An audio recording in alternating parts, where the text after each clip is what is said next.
Hello, Kelly, and thank you very much for being a guest on About Freedom Show. Thank you. Thank you for inviting me. Now, I'm just going to go ahead right away. I'm going to ask you about your NDE, if you don't mind. So, my NDE is from 2008, and I am a little bit different in the fact that I actually committed suicide. So, I was going through some really tumultuous things in my life personally, but I also had lived 38 years of what I call victimhood, where I truly believed life was happening to me, not for me. And as such, I lived a life of thinking that I was always being harmed by others, by life, by situations. And life just kept mirroring that for me, of course. That's what it does. And that reflection just got more and more painful. And it's not that there was any one major thing that was the driving factor in this. There were many things that led up to this. But I lived with a mentality of if life doesn't go my way, there's always the opportunity where I could go to plan D. And for me, plan D was what I referred to as suicide. I now, of course, realize that's not a normal and rational thing to think. But I lived with that plan D, and whenever life got too heavy or too hard or felt like it was coming after me, the mind would just cope with it by saying, "You'll be okay. We can always go with plan D." So that's kind of what led up to this, and me getting more and more depressed and anxious with medications they were giving me in a new country I had moved to. There was just a lot going on that led up to the plan D finally coming into an action plan versus just something that I philosophized or had suicidal ideations about. So that carried on for several months. And as it built up, I didn't have a date in mind. I just had started to store away medications from all the doctors that I was seeing to try and treat the anxiety and the depression. And rather than take them on a schedule, I just started storing them. And I had sleeping pills and anxiety pills and you name it, they had given it to me. And when I realized it was just making me sicker and sicker, I just started sticking them in one bottle. So at some point, I ended up with a bottle full of these medications. And one day, it was just that day that said, today is the day. And so many things happened that day. I've covered a lot of these in different interviews, so I don't want to repeat a lot of what I've covered, but I will say that those of us who are truly suicidal and have real desire to commit suicide are not dealing with a rational thinking set of thinking. The influencers coming from our thought patterns are not healthy. They're not well. And they are guiding us in a way that could be harmful. And that's actually what was happening for me. And I was just following. I wasn't questioning any of it. I felt like it was telling me what to do versus the other way around. So this built up to me one day waking up and saying, today's the day, thinking irrationally, let's get photographs with my family today. It's a beautiful sunny day. They'll have those to reflect upon one day. Just not normal thinking. But in my mind on that day, this was going to be something they would also remember and have that memory of. And I gathered all of the suicide notes I had been writing over the years. I'd been collecting them. And I took a pad of paper to write the final ones that I hadn't written and made my way out, told my family I had an errand to run, had an excuse to be gone, even overnight if needed, and off I went. I didn't have a location picked out. I didn't know exactly how all this was going to come together, which to this day I think is hilarious, as long as I had kind of ruminated about this plan D. But on the way driving around trying to figure out where I might go on this little tiny island we lived on in the middle of the ocean in New Zealand, I stopped at the liquor store and I got pre-mixed gin and tonics, which I wasn't a drinker. Still to this day, don't know why I picked that one. I think because it just looked clear and easy. And I had my medications, my notepads, my pillow, my blanket, and my SUV. And up into the bluff areas I went, knowing that there were beautiful overhangs of the ocean.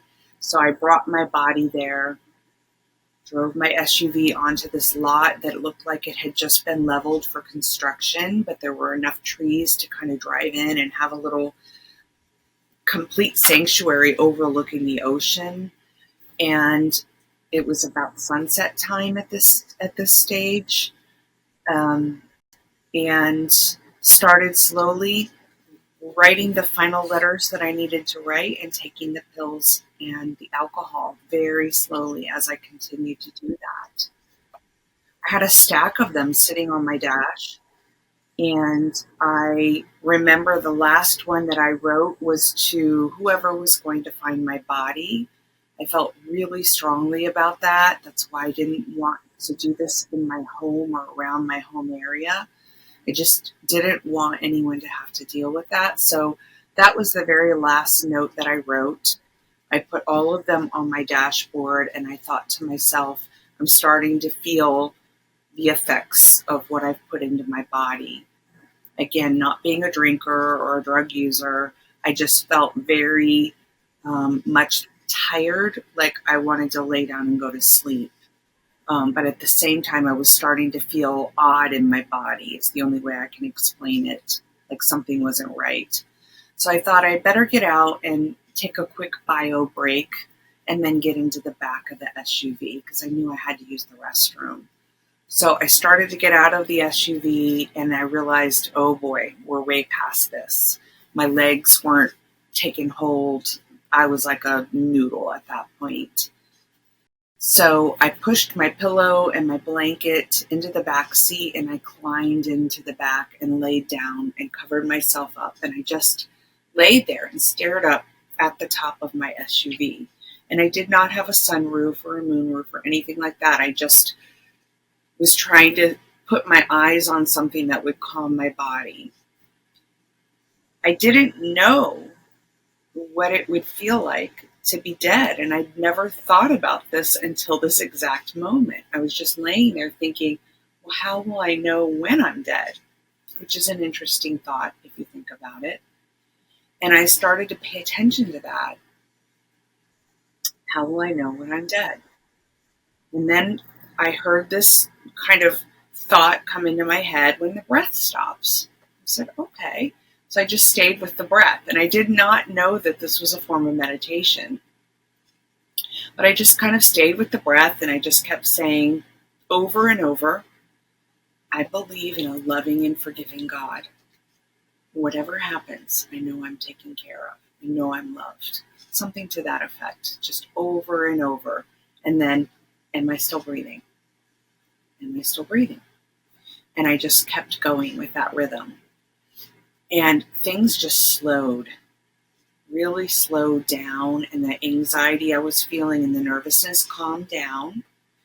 And I started to hear what sounded like popping and crackling sounds and feel a sensation like prickly skin or pulling. I did not think much of it because I just assumed it was the medications and the alcohol taking effect. So I just kind of said, that's interesting, and I didn't pay much mind to it. And I just continued to breathe and have that same mantra. I believe in a loving and forgiving God, whatever happens here. Am I still breathing? And at some point, that crackling and that pulling sensation shifted. And the only way I can explain it with words is it wasn't something outside of me, like prickly skin or popping sounds. I became it. And it became louder and louder. I was the cracking and the popping. I was the pulling sensation. And that got my interest. And as I apparently moved my interest to that, there was like this whoosh. And all of a sudden, I was above my SUV looking down on the body. Again, I didn't have a sunroof or anything like that, but it was as if there was no roof at all. There was no body that was appearing to look at this either. There was just this awareness that I had become of this thing struggling in the car, and this connection to, oh, that's you. And yet there was no sadness for it. There was no desire for it to be other than it was. There was no regret. I didn't feel like I needed to try and get back in the car. There was just a kind of an interest or a curiosity. And again, that's where my mentality kind of stayed for a while, was with that. I watched it, kind of wriggling and withering around in the back of the car, looking very uncomfortable, but I wasn't experiencing any pain. I wasn't having any fear. Again, no regrets. It's like there were no thoughts happening about this at all, and there was nothing personal being experienced by it. Just, again, curiosity. Don't know how long that went on. You'll hear most of us who have had a near-death experience express at least one time. Time and space and words are really challenging to speak to in this equation, but it felt like a few minutes, maybe 10 or so minutes, that I seemed to be interested or curious about what was going on. And then there was more of that kind of sensation of crackling and pulling starting again. And just as that was kind of taking hold, I saw the body beneath me seem to get sick. And the next thing I knew, I was just boom, boom, boom, pulling, and pop into what I call this dark abyss. And when you use the word abyss, people often think of it as something terrifying, but it was the most beautiful feeling. Honestly, just this love that I have never experienced in this physical body. And the closest thing that I can tie to it is the very first time I held my newborn son and looked into his eyes, and I just felt this overwhelming love that I just never knew my heart could open that wide. It was like that, but times a million.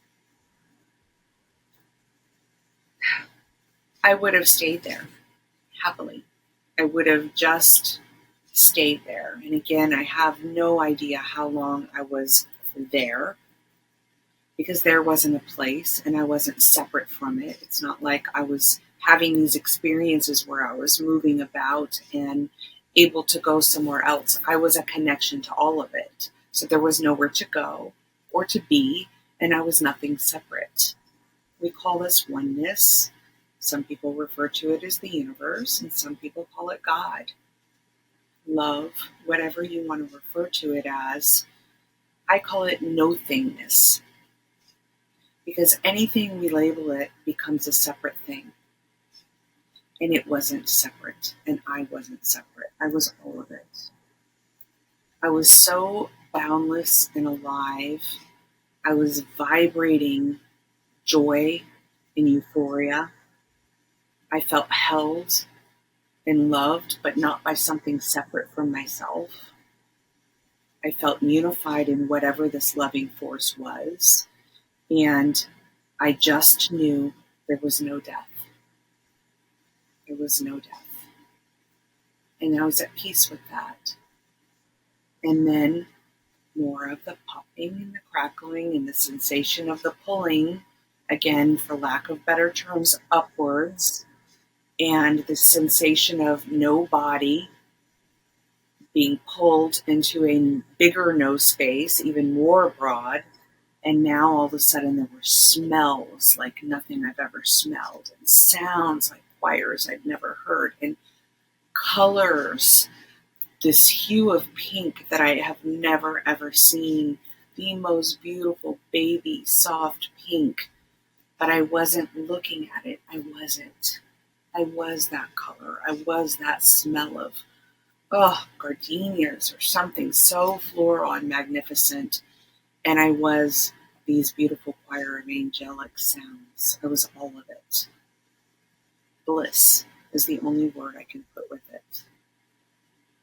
Didn't feel like I needed to go anywhere, be anything, do anything. I didn't feel a calling. I didn't feel a necessity to understand what had just happened apparently beneath me. Again, no sadness or resolve to try and understand any of it. There was just no thoughts, just a beingness of this intentional, pure love. As this carried on, there was the sensation of, or a knowingness of, something getting my attention. And this was the first time that there was something that felt separate from me, for lack again of better words. And I saw almost a motion at first, like something blurry doing some movement. But all of a sudden, as I paid attention to that, I didn't have to go to it. I was there. Just by giving it any amount of attention, I was there. And I realized immediately that it was Archangel Gabriel. Now, I was raised Catholic, but I didn't know all of the archangels by name. I just was always interested in them. So I don't know how I knew this. I just did. And I felt called to come. So I did. And come just meant be aware. And there you are. Very different than being in a physical body where you have to walk to it or even exert any energy. Everything felt like it was just fluid. The closest thing I can describe to it is when you have that buoyant feeling when you're in water and there's nothing to hold on to. And if you just kind of let go, the water will, float you. But it's even more buoyant than that because there's no sensation of a body or a heaviness at all, or a fear that you could slip under the water. It's just this floating, beautiful knowingness that you're following this thing. I then seemed to be taken to what felt like a tomb or a sacred space. And as we moved towards that, it was the first time again that I started to notice thoughts. So now I had a noticing of something separate, and I was having something that felt closer to what I would call thoughts. And these thoughts were trying to say something about not being worthy of being taken to this space. But what I noticed was as soon as that thought tried to take hold, it couldn't. The loving energy that was around this new understanding wouldn't even let it settle anywhere. It was just like it was something old that wanted to see if there was a place to land, and there just wasn't. And that felt interesting. So I paid a little bit of attention to that. And I then realized that was taking me into what I would call somewhat of a review of life. I say somewhat of a review of life because it sounds like mine was different than many others, in that I didn't have this big review of these things and have things called out as right and wrong or good and bad or sinful and just. It was just a celebration of every experience I had ever had, from my first breath, actually before that, from my inception into my parents' lives, into who was going to be part of this soul plan, who was going to play which parts, starting to understand what soul plans were, starting to understand why linear views of things needed to take place and what the human experience and expression was about. But all of it was parlayed and portrayed to me in a way that made absolute sense. It was just so simple. Yet there seemed to be some other awareness sitting next to that saying, boy, did you overcomplicate this. So it feels like there was this human brain that was getting a download of explanation. And although it knew it all, it knew that infinite wisdom, It's like it was catching it a little bit and saying, oh, yes, there's that gear. Oh, yes, there's that gear. What I didn't realize was, and I do believe this because it's continued to come to me over the last 15 years, that all of that came back with me, but I wasn't able to receive all of it right away. But again, the linear brain couldn't break it down into a meaningful set of capsules that I could really do anything with. And so it's taken time to see all of it clearly. But that the reason my review was the way that it was because there was a knowingness that I was coming back into the body. And there was this alignment to what that would look like when I did come back. Maybe not as angry about having to go back, if you will. And I didn't have any expression of anger towards people who had seemed to have harmed me in this life review or me having harmed them. And it wasn't as though I was just watching a movie. I was having the re-experience of it. Like I was in the play of it in that real-time moment. And there was a little bit of a celebration, like high five, we did that together. We completed that soul plan. Yes. And even this really tough stuff or the simple or the harmful stuff was a celebration. It was just a yes. So that carried on. And I don't know for how long, but again, time and space are just completely hard to fathom. But I know that there were quite a few bits and components of that I experienced. And then this sensation of a love that just was pulling at my heart like nothing else. And this young, gorgeous man walked in front of me. And there was a familiarness to his face or a familiarity. And yet I couldn't place it. And as it moved closer to me and I looked into the eyes, I knew immediately it was my son, who at the time was about 6 or 7, but in this experience was way older. And I came to find out he was 21 years old. And he was as clear as you are in front of me right now and walked right up to me, was tall, handsome, these glowing, piercing eyes, just as he looks today. And he said, Mom, I need you to come back. We have things yet to do. And as soon as I heard that, there was like this recoiling thing going on in this non-physical presence that knew, okay, you're going to go back. And there was apparently a little bit of a negotiation in that, but that didn't come back with me. That's since been brought to me as a little bit of trying to get to stay. I just, again, felt the sensation that something was calling to me to follow, that same sensation I had had when Archangel Gabriel had done this kind of floating movement that I followed. And it was just a legion of angels outside of this tomb or this space. And I just knew that I was to follow. And as I did, again, with just a curiosity and that awareness, I was with it. And I was hearing these details and smelling these smells and these sensations and getting these downloads.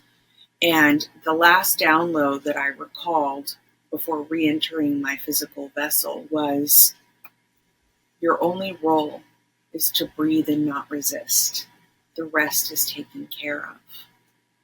And then this pulling sensation and these popping sounds, and now a pulling downward sensation back into the abyss. Didn't stay there long at all, and then back into the body. And that felt like shoving sardines in the tiniest tin can, and I just didn't fit in it anymore. But I was euphoric. I was just wanting everyone to know how blissful this life was. And it wasn't connecting yet that I had just killed myself. There were people working on me at this stage. The helicopter had arrived because we lived on this tiny island. I had to be helicoptered to the mainlands for the hospital. They were working on me. They were trying to put air and oxygen and all the things in the helicopter. And I'm trying to pull at it because I'm trying to tell them how euphoric I am. And they're thinking I'm pulling at it because I don't want to survive. But I'm just this euphoric, buzzing with aliveness thing, just telling them how in love with life I am. And they're probably thinking I've damaged my brain from the medications. And I'm thinking that a little bit too, to be honest. And I'd never been in a helicopter. So that was a little scary. But I was so euphoric, I wasn't taking it on board. And it's tiny in there. Like when you're in those helicopters, and they're working on you, they're cutting your clothes off and doing all the things. And we were airlifted to the hospital. And I was wheeled inside to the ER. And I was put on suicide watch, and they started running all the blood tests and realizing that it was way too long for them to actually pump my stomach. I had gotten sick, and they could see the capsules were empty, so it was way too late. So they just started running blood tests and watching and monitoring me. This is where it gets really fascinating, though. I know people get really hung up in the actual near-death experience, but this is where I started recognizing that I wasn't the same person that had just killed herself. I was laying on the gurney, and if I just even gazed at the wall while I was laying there with the machines beeping and everything else, there's nothing much more to do. If I just even paid attention to the wall or the ceiling, I noticed it began to move like atoms and molecules and just pixels. And if I gave any amount of momentum to spending time on that, I became it. I was part of it. I was one of the particles. And so I kept literally looping out of my body throughout that time.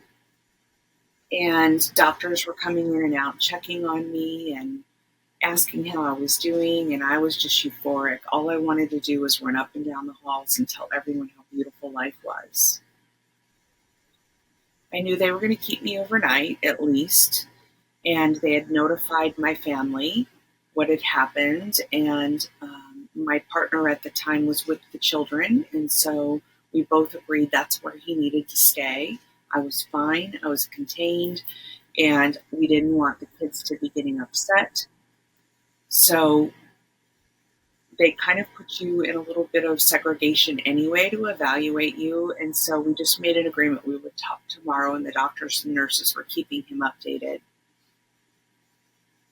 I had multiple experiences in the ER, incredible experiences with what I call angelic beings that just kept connecting with me in different ways. And I'll only share one because there were several. It was like it kept being validated that I was still being looked after and that I hadn't gone crazy. The first was in the hospital ER, and I was on the gurney still. They had me in one of those little curtained off rooms, but the curtains were partially open so they could keep an eye on me, because this is way before having cameras in every room. And I could see out to the front desk, and if you've ever been in a busy ER, it's, there's stuff going on. It's chaotic. There's nurses and doctors and everybody moving about, and it was no different in this ER. A guy had come in with, it appeared to be his wife or girlfriend, in a wheelchair, and he wheeled her up to the desk, and she was out of it. I don't know what she was on, but it was obvious medication or alcohol or something. Her body was just, loopy in this wheelchair, and he was trying to get her help, and she was getting sick into a bucket and the whole 9 yards. So he's having a pretty heated conversation with the nursing staff and the doctors, not really paying attention to her. And at some stage, this, I'm not kidding, she was just a wet noodle, made eye contact with me, and she straightened right up And she looked me right in the eye, and she lifted out of the wheelchair, and she came towards me, and I wasn't afraid. I felt completely at peace. And she kind of fell onto my gurney and right into my eyes, and she said, "I see you." And at this point, her partner noticed this had happened. The nurses noticed, and they all came in and grabbed her and pulled her back into the wheelchair. But her and I were still having this eye connection, and the hairs on my arms were standing up, and it was just really surreal. And I was like, what the heck? You have done something to your brain. And I really started to think that I had brain damage. At that time, the doctors and nurses came in to see if I was okay, because I was kind of shaken up about what had just happened, but I was still euphoric and just wanted her to be okay. And the doctor said, "How are you feeling? Are you having any weird sensations? Are you noticing things that maybe you shouldn't be?" Which I, to this day, think is a hysterical question. And that was the first time I heard what I now know is my birth guide, Bernadette, who was sitting on the cot, as real as this physical body is to me now. And she just said, "Don't tell them they'll lock you up. You need to trust us." Something to that effect. And again, there was this knowingness to trust it. And at the same time, there was this doubt that was saying, "You've really damaged your brain, but what are your options here? Get locked up or check out this new possibility?" So I just said to the doctor, "No, I'm fine, doctor. I just think something really incredible happened, and I will never harm myself again. I think life is beautiful. I just want everyone to know that whatever I experienced was so profound. I'm okay." And he kind of did, one of these, "Okay, lady," and went out to the station and called my partner to say, "We're going to keep her for the night." And off we went. So these experiences carried on for weeks. I could go on forever about them. And I have hundreds of YouTubes where I have. But that's the gist of the actual near-death experience. And yeah, it still feels like I'm telling someone else's story. And yet it feels like it was just yesterday. Just very surreal what happened during that time. So, during your life review, every experience that you had in your life, it was a celebration. Yes. How about the reasons that you decided to commit suicide? Those reasons were a celebration too? Yes. I saw a video that really helped me put words to it. So I'll kind of explain that video first, and then I'll explain it a little bit more. And somebody had taken a clear cylinder vase, and they had filled it with little stones. And they said, "Is this full now?" And we said, "Yes." And then they put some water in it. And they said, "Is this full now?" And we said, "Absolutely. There's nothing left there." And then they poured some sand in the top.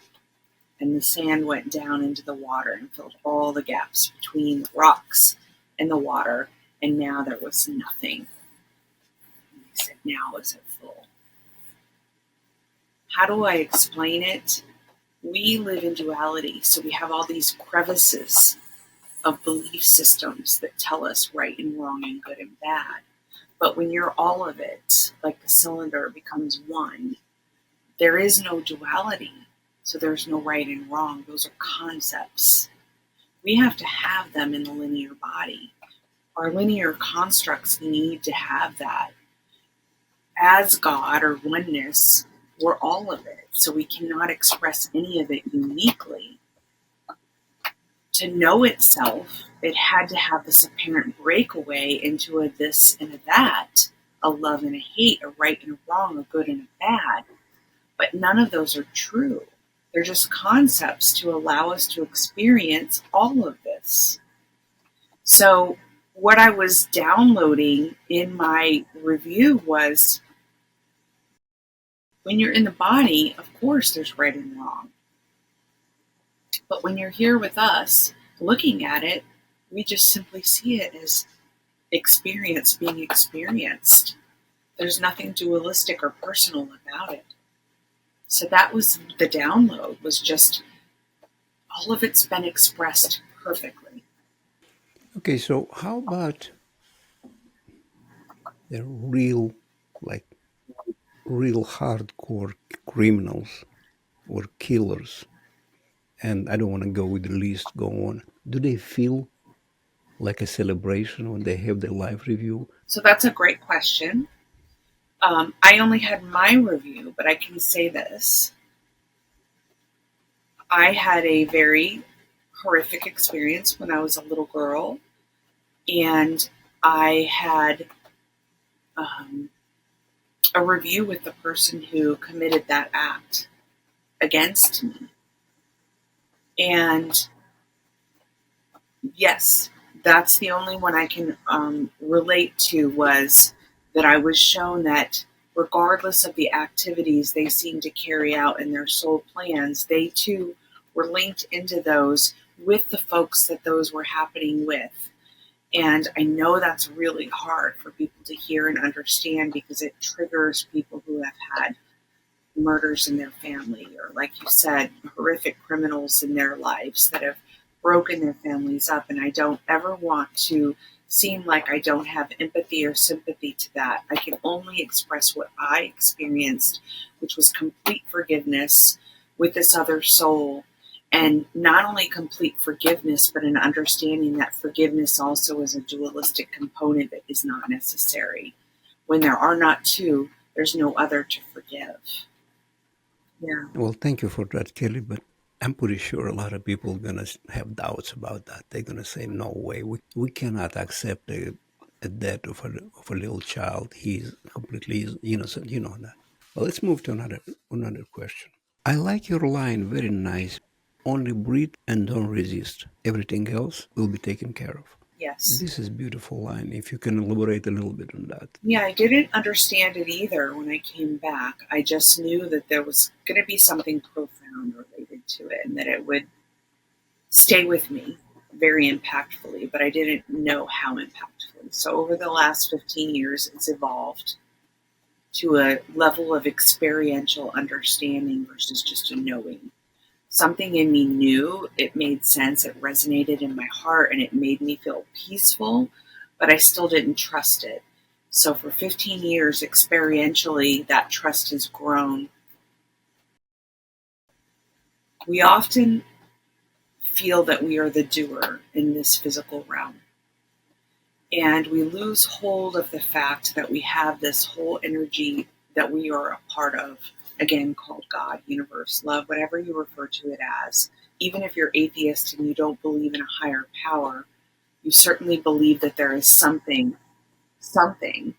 even if it's just yourself.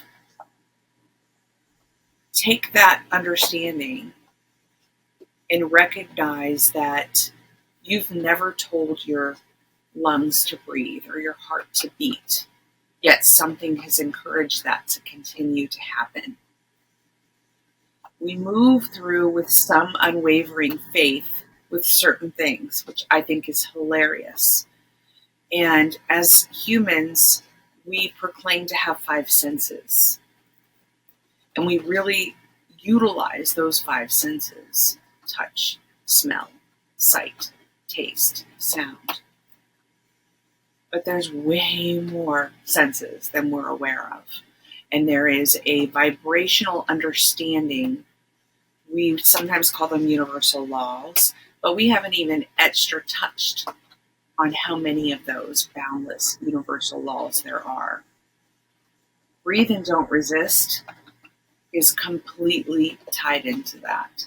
It is an awareness that infinite wisdom is always being fed to us, and that everything that we need for this journey is taken care of. When we are guided in that, in a loving and meaningful way that is far more complex than our understanding. However, we limit ourselves by saying, I have five senses, or I'm aware of this within my visibility. Yet we've never said, Well, I haven't pulled my lungs out to see if they're breathing or my heart to see if it's beating. I've just had unwavering faith. Yet we don't give that to other areas. And that's what the breathe and not resist is trying to get us to do. To allow other areas we just can't even conceptualize to be part of our lives. I call it magic.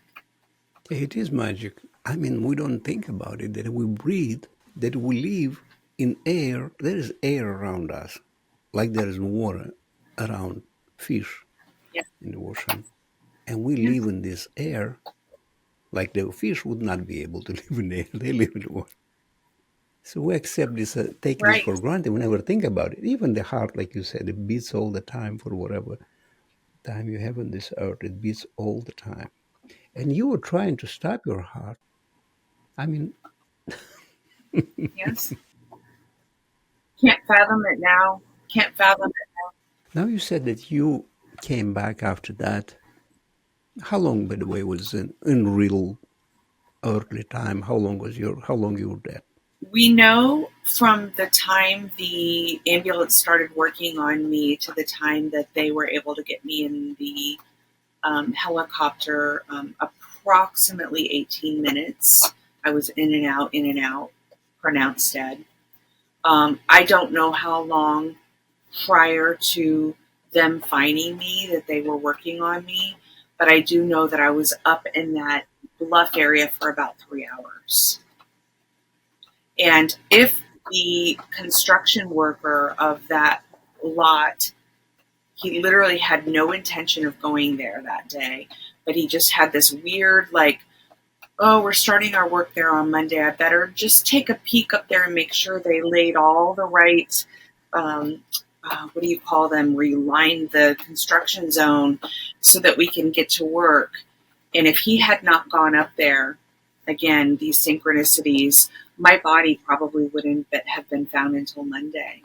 Yeah, so this construction worker was a part of the plan Absolutely. Absolutely.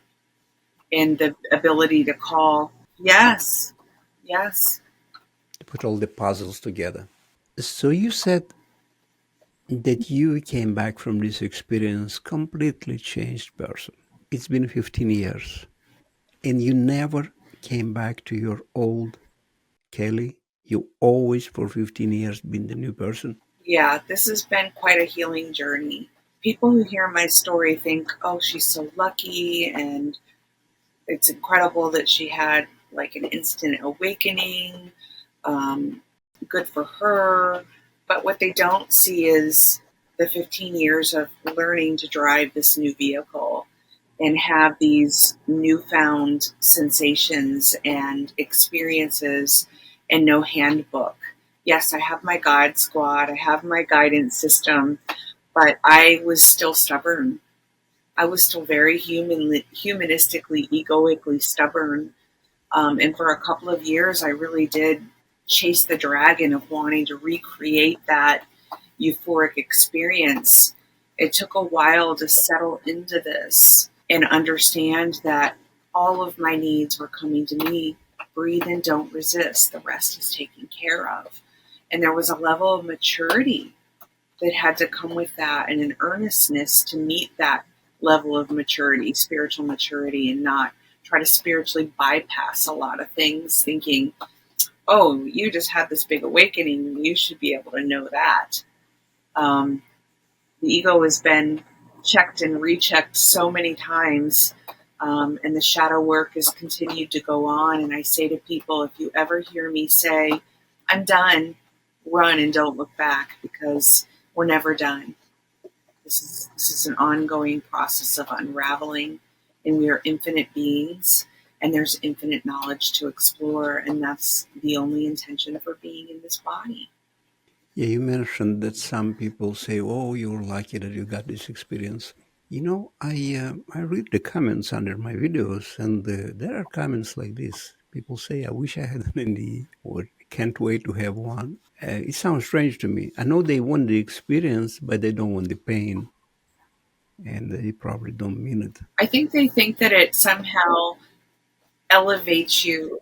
Yeah, I think that they sometimes think in response to what you were saying about people in your comments saying things like, I wish I could have an NDE, I think they sometimes maybe think that it somehow elevates you or puts you on a hierarchy spiritually above other people, and that's not it at all. We're all right where we're supposed to be. Um, in my soul plan, this was part of it. I truly know that.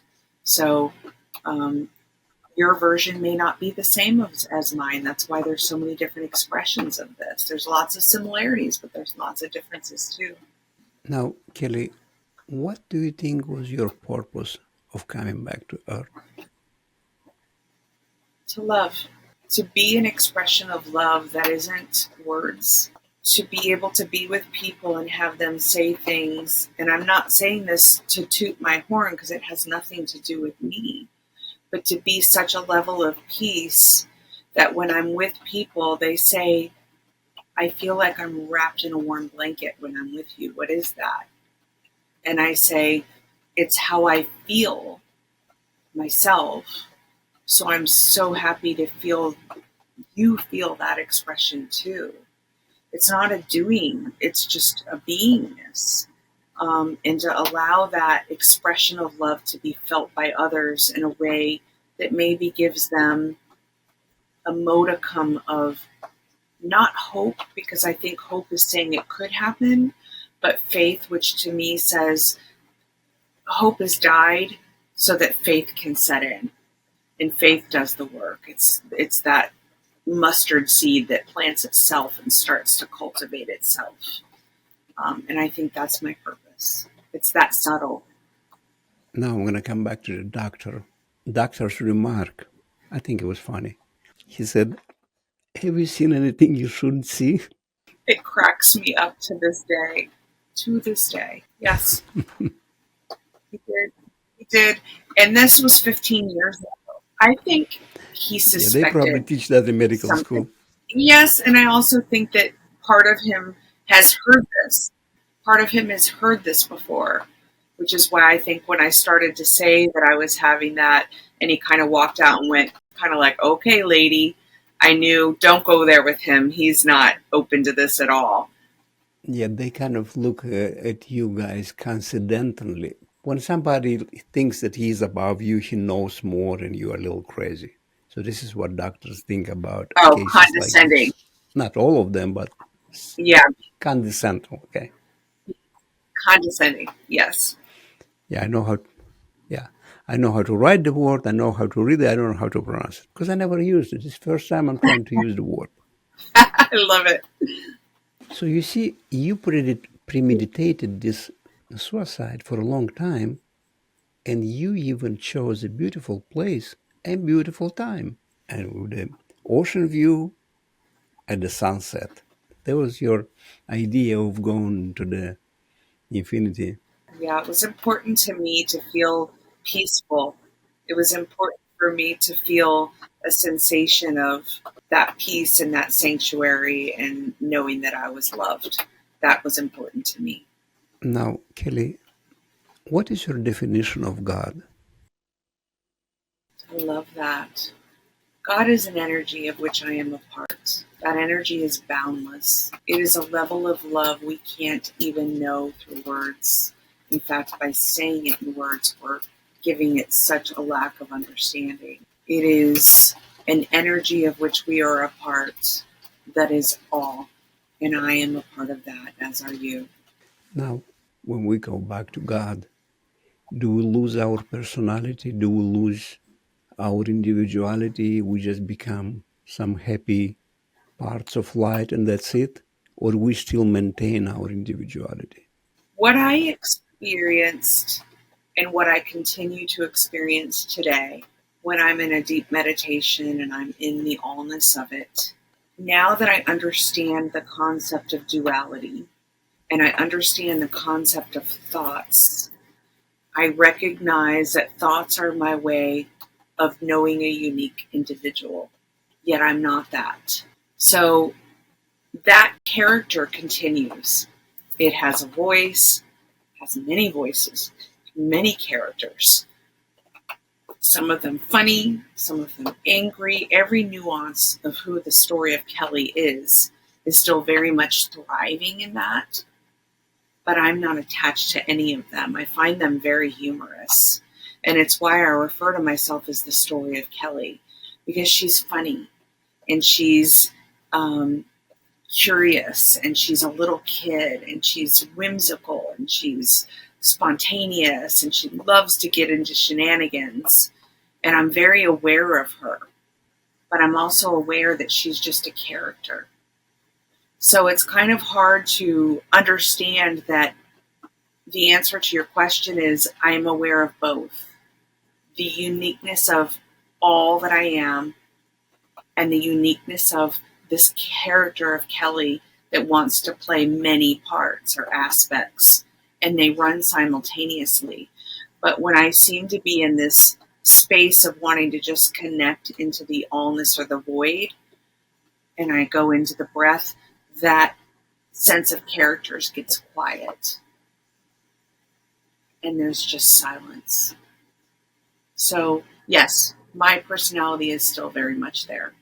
So we continue our play in different dimensions. So our play goes on in different dimensions and different incarnations, and we're still the same, but we're different. That one's a hard one to wrap your head around because, again, we want it to be linear, but it's not. Think of a fractal. We're a mathematical vibrational thing, fractalizing. And I tell people, if you take a mirror that never ends, it goes forever and ever, it doesn't have any edges or corners or anything, and it's all of this. It's just one huge mirror. And that's all that's here. We can call that God. But how can it know itself? It has no way to even see itself because it's reflecting what? This way. Now, imagine that some combustive concept of wanting to know itself caused that to break into a bazillion fractals of mirrored pieces. And now each of those is having its own unique experience, but it's still part of the oneness of it all. It's fascinated with itself.